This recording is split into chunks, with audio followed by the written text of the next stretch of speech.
பிரார்த்தனைகளும் தியானங்களும் March 18, 1914.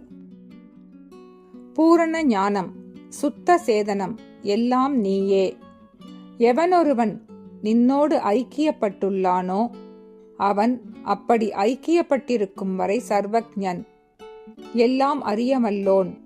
இந்த நிலையை அடையும் முன்பே தன்னையும் தன் இச்சா சக்தியையும் பூரண நேர்மையுடன் அர்ப்பணித்துக் கொண்டவன் தன்னுள்ளும் தன் செல்வாக்குக்கு உட்பட்டவைகளிலும் நின் அன்பின் தெய்வீக தர்மம் வெளிப்பட்டு வெற்றியுடன் செயலாற்ற முழு முயற்சி செய்பவன் ஆகிறான். அவன் எல்லாம் மாற்றமடைந்துள்ளதையும் நிகழ்ச்சிகள் எல்லாம் நின் தர்மத்திற்கு ஒத்து அவனுடைய அர்ப்பணத்திற்கு உதவும் வகையில் நடப்பதையும் காண்கிறான். தனக்கு நேர்வதெல்லாம் தன்னுடைய மிகச்சிறந்த நன்மையின் பொருட்டே என்பதை உணர்கிறான்.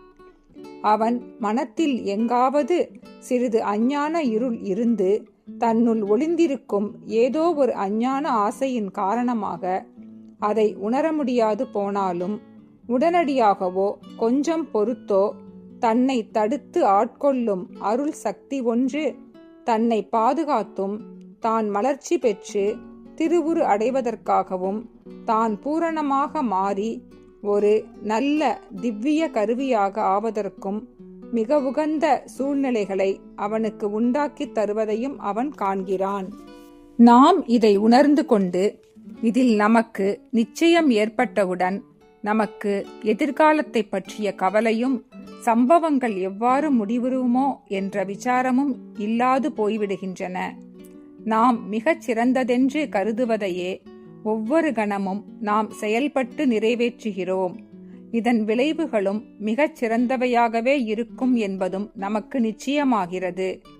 எம்மனே, ஆனது பற்றியே எங்கள் உள்ளம் கவலை பழுவற்று லேசாயும் மனம் நிம்மதியாயும் இருக்கின்றன. அக்காரணம் பற்றியே முழு நம்பிக்கையுடன் நாங்கள் நின்னை நோக்கி நின் திருவுளம் நிறைவேறுக, நின் திருவுளம் ஒன்றில்தான் உண்மையான இனிய இசைப்பாட்டைக் காணலாம் என்று அமைதியாக சொல்கிறோம்.